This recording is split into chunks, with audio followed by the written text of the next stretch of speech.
¿Quién es Jesús? Quizá esta sea la pregunta más importante que todos tenemos que hacernos en la vida, ya que de su respuesta depende nuestra cosmovisión de la vida, depende el rumbo de la historia y la esperanza de la humanidad. Bienvenido a Esperanza en Tiempo de Crisis.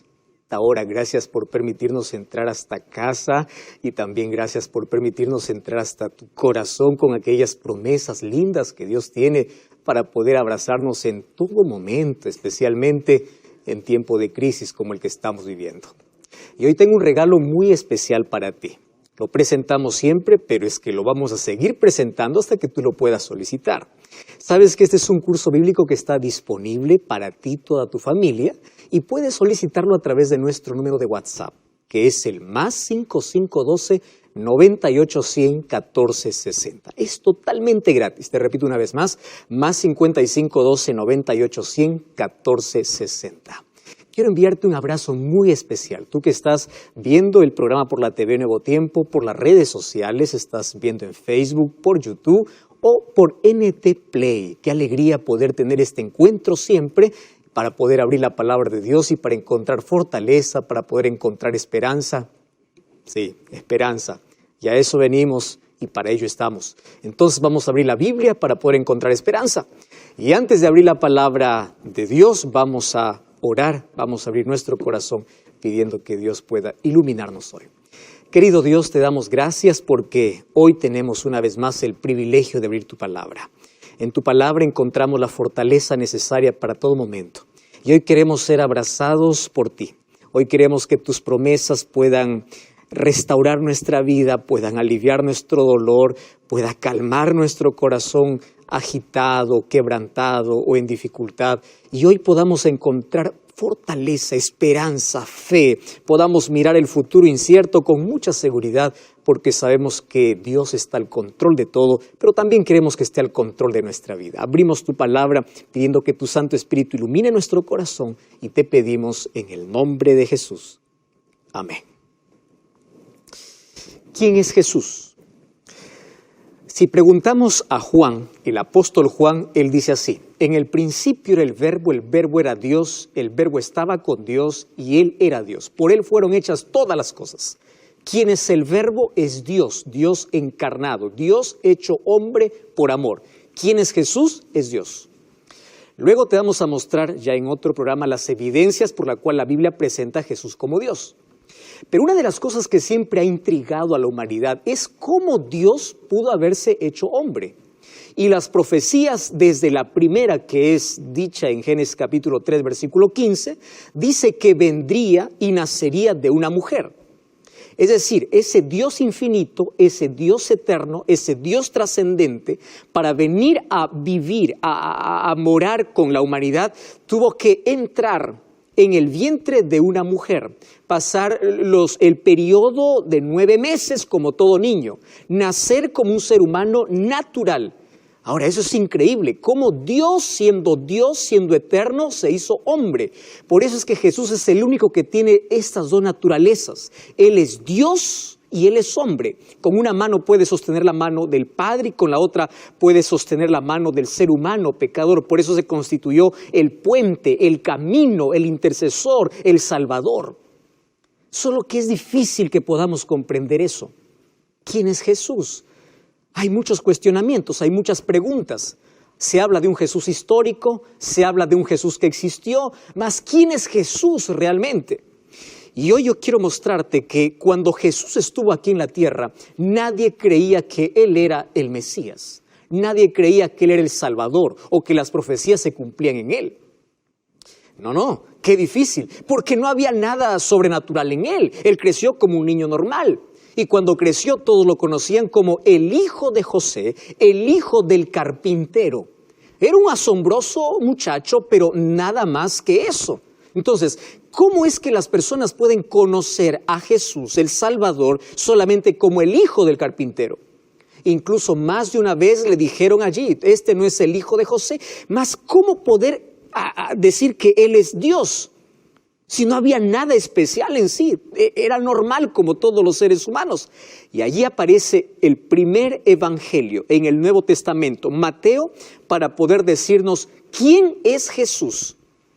Ahora, para poder decirnos quién es Jesús, él va a desarrollar en todo el libro de que Jesús es el Salvador y que Jesús es el Rey. Es el Rey del universo, pero también es el Rey que tiene un reino en el corazón de todo aquel que le acepta. ¿Entiendes? Él tiene un reino preparado, pero también Él traslada su reino de gracia a todo corazón. Sin embargo, ¿cómo nosotros podemos darnos cuenta o saber de que Él fue el Mesías prometido? Entonces Él escribe para una población hebrea. Y los hebreos tenían bien en su mente, según las profecías que ellos estudiaban, de que Jesús vendría de la descendencia de David, de que el ungido, el Cristo, el Mesías, tendría que ser descendiente de David. Entonces, ¿cómo poder mostrar de que Él es el Mesías? Por eso te vas a dar cuenta que de los 4 evangelios, el único evangelio que comienza diciendo la genealogía de Jesús es Mateo. Y sabes que a mí particularmente no me gusta leer nombres en la genealogía. Sin embargo, para poder ver la genealogía de Jesús es importante ver cada detalle y cada nombre que se coloque en su genealogía. ¿Y por qué colocó en el primer capítulo una genealogía? Las genealogías no son atractivas. Las personas cuando ven mucho nombre pasan al siguiente capítulo, no les interesa mucho una genealogía. Sin embargo, Mateo colocó una genealogía para demostrar a la gente de que él era el descendiente de David y él era el descendiente de Abraham. Mateo capítulo 1, versículo 1 dice así, comienza el evangelio diciendo así, libro de la genealogía de Jesucristo, hijo de David. Esta palabra hijo significa descendiente, descendiente de David y descendiente de Abraham. Y allí aparecen los nombres a partir del versículo 2. Abraham engendró a Isaac, Isaac a Jacob, Jacob a Judá y a sus hermanos. Y allí comienza a detallar la genealogía hasta que llega el versículo 17. Y el verso 17 dice, de manera que de todas las generaciones, desde Abraham hasta David son 14, desde David hasta la deportación de Babilonia 14, desde la deportación de Babilonia hasta Cristo 14. Lo más importante aquí no es contar las generaciones, lo más importante es que Cristo es descendiente, Él es el Mesías prometido. Si Él es el Mesías prometido, entonces Él es el Salvador y Él es el Rey. Eso es la intención. Entonces, ¿cómo mostrarte? Pues por la raíz, por la descendencia, por la genealogía. Muy bien, ese título hijo de David, en la profecía ya se conocía de que así vendría el Salvador. Sin embargo, Jesús no solamente tendría no solamente vendría de la descendencia de Abraham, el padre de la fe, o de David como el rey más recordado y el rey que tuvo la mayor gloria de todos los otros reyes, tanto David y Salomón. No solamente sería descendiente de ellos. En la genealogía de Jesús encontramos nombres que particularmente no se encuentran en ninguna otra genealogía. Por ejemplo, encontramos el nombre de una Tamar. Tamar es una cananea. Rahab era una prostituta. Encontramos a Ruth, que era una moabita. A Betsabé, que era una hitita. Y a María, que era una fiel sierva del Señor. Las mujeres no eran consideradas dentro de una genealogía. Sin embargo, aquí Mateo la considera para decir, no importa el pasado de cada persona, Jesús vino para ser el Salvador, para ser el restaurador de toda la humanidad. Y dentro de ese grupo, de esa descendencia, estamos tú y yo. Porque allí se cumplió la promesa de que Dios le dijo a Eva, de tu descendencia, de tu pueblo, vendría el Mesías, el libertador, el Salvador, el Rey del universo. Y es por eso que comienza con una genealogía. Y ahora voy a leer nuevamente el versículo 1. La genealogía de Jesucristo, hijo de David, hijo de Abraham. Y yo voy a colocar aquí, en este momento, estos dos personajes en escena. ¿Quién era Abraham y quién era David? Voy a comenzar con Abraham. Para poder conocer un poco su historia, tenemos que ir al libro de Génesis capítulo 12.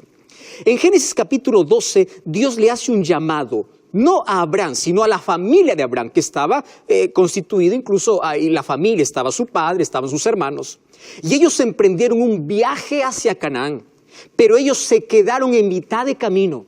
Y a la mitad de camino Dios una vez más vuelve a llamar a Abraham. Y en el capítulo 12 dice así: Dios le dijo a Abraham: vete de tu tierra y de tu parentela, de la casa de tu padre, a la tierra que te mostraré. Y préstame atención. Haré de ti una nación grande, te bendeciré, engrandeceré tu nombre y serás bendición. Bendeciré a los que te bendijeren y a los que te maldijeren maldeciré, y serán benditas en ti todas las familias de la tierra. ¡Qué bendición! Le promete tres cosas. Le promete una nueva tierra, que es Canaán. ¿Qué cosa le promete? Ser una nación grande, que sería un pueblo de fe. Y en tercer lugar, le promete que de su descendencia vendría aquel por el cual serían benditas todas las familias de la tierra. ¿De quién está hablando? Está hablando específicamente de Jesús, que vendría de la simiente de Abraham, de la descendencia de Abraham.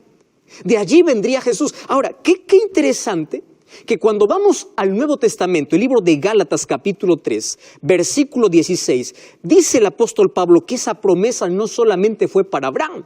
El versículo 16 dice: ahora bien, a Abraham fueron hechas las promesas y a su simiente. No dice a las simientes como si hablase de muchos, sino como de uno, a tu simiente, la cual es Cristo.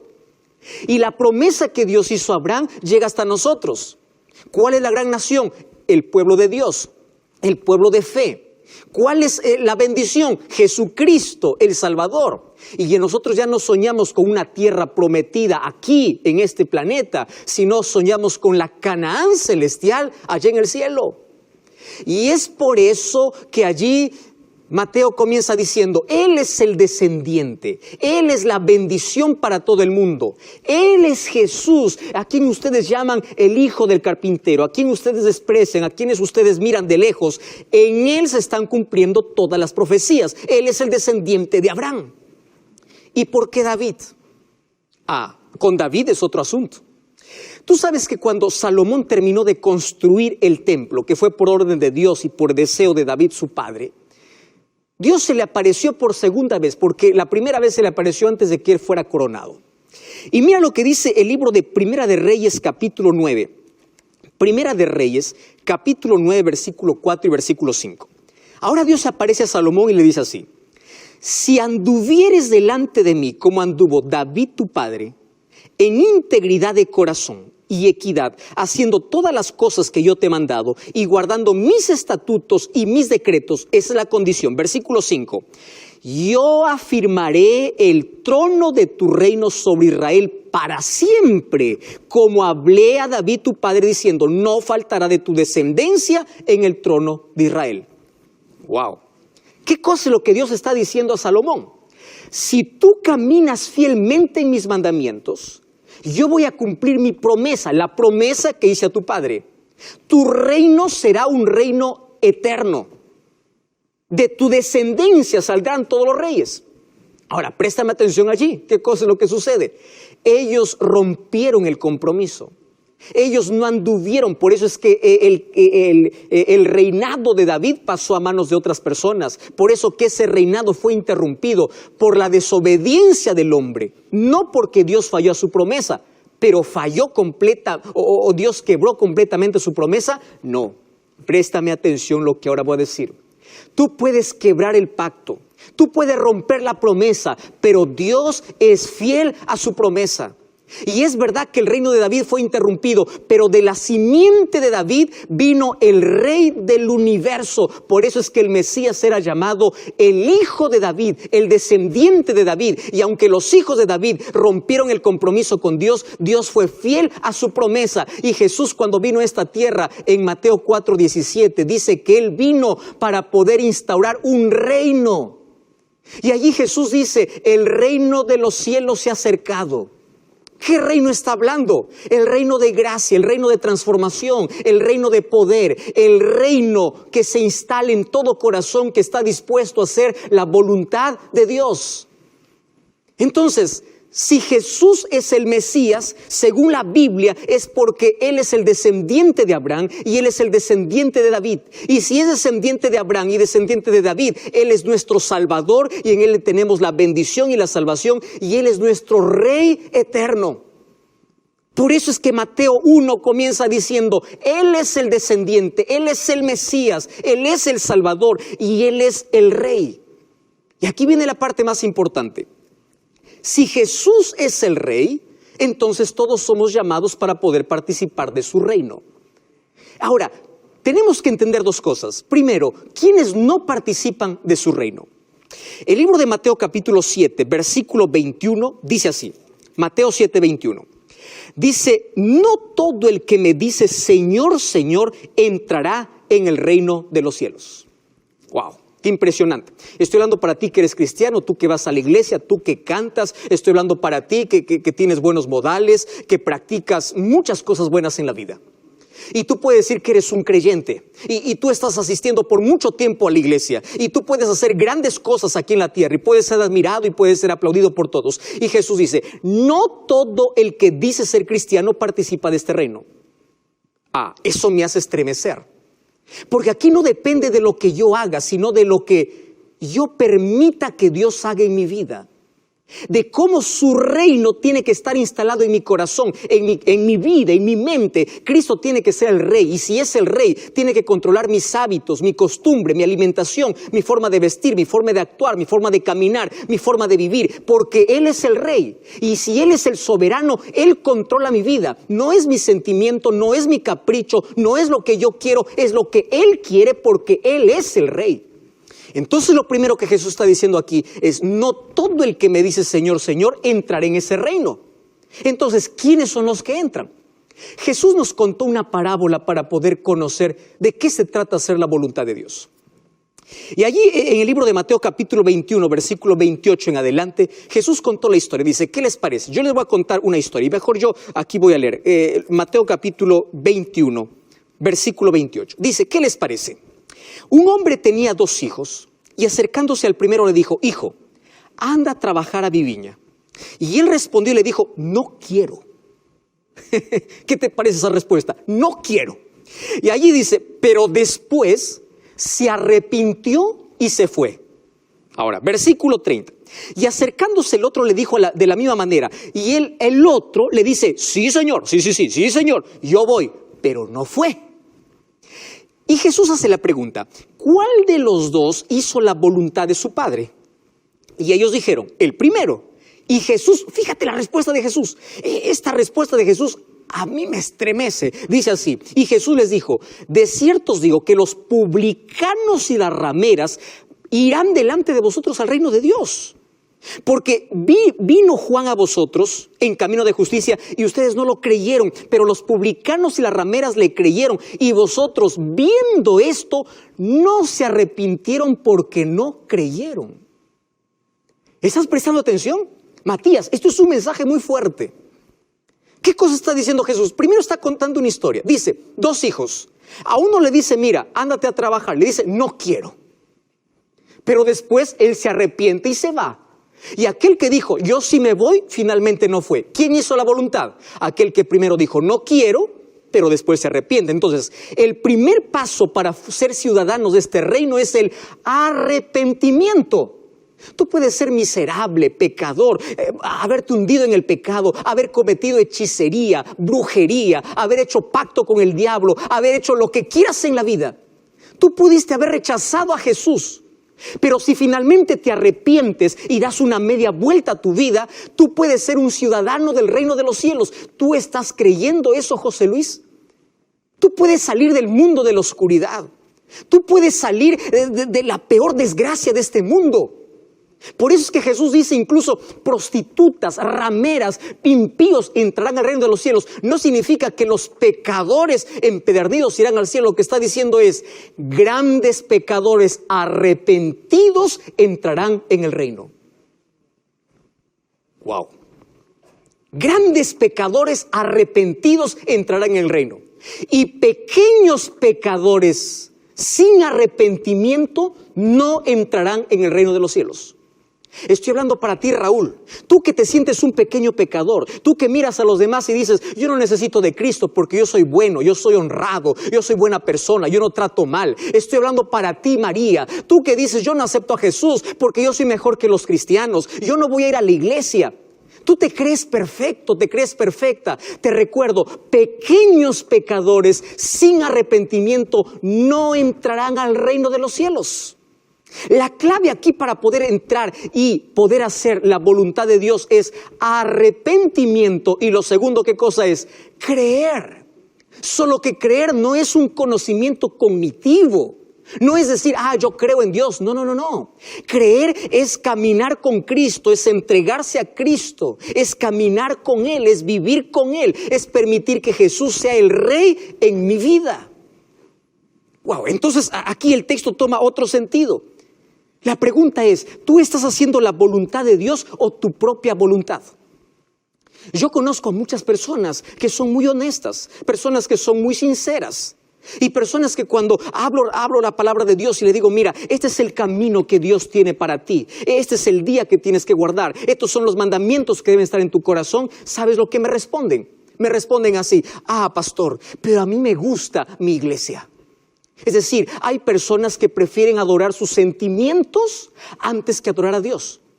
Pastor, es que yo me siento cómodo. Pastor, es que sí, es verdad que nosotros no hacemos todo lo que la Biblia dice, pero Dios entenderá. ¿Tú ya escuchaste ese tipo de expresión? Personas que empiezan a adorar placas, a adorar personas, a adorar líderes, a adorar a todo menos hacer la voluntad de Dios. Y tu sinceridad acaba cuando tú te encuentras con la verdad.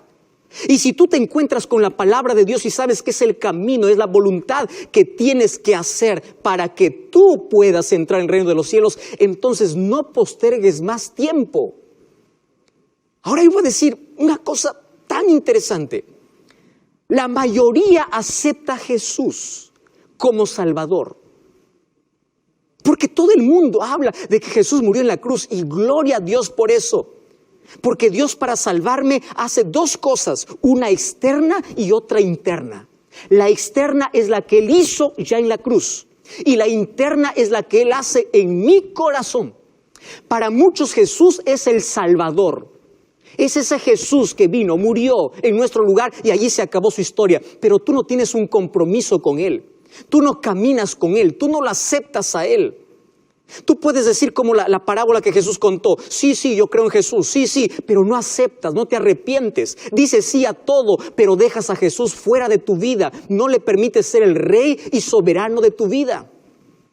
Porque tus sentimientos están por encima de tu fe. Tu capricho está por encima de tu lealtad a Dios. Tu lealtad a los seres humanos está por encima de la palabra de Dios. Y es allí donde nosotros entramos en un peligro terrible. Porque si Jesús es el Rey, yo le permito que Él pueda ser el soberano de mi vida. Y cuando Él es el soberano de mi vida, Él es quien controla mi vida.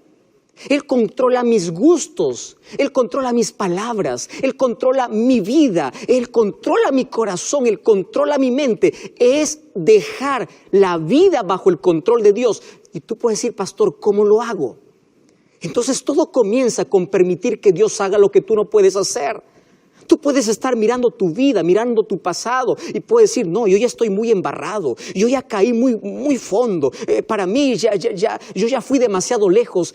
¿Sabes una cosa? Nadie ha ido más lejos que del tamaño del brazo de Dios para poder alcanzarte.